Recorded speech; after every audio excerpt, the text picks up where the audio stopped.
we have here the National Chateau. It's still up to this day. I do like this fan because it's childhood at the fairgrounds.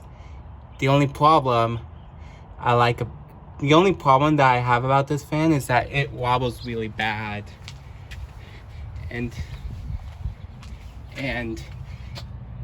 it's the fairgrounds, so there's a lot of badly bent fans that have not been removed yet. But unfortunately, the generic hugger, which is another fan that's bent badly, the 42-inch fan is removed. There's that. It's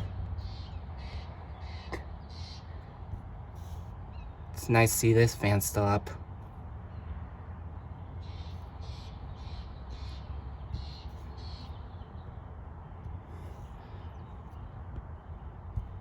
Rick Fox now has one in his collection.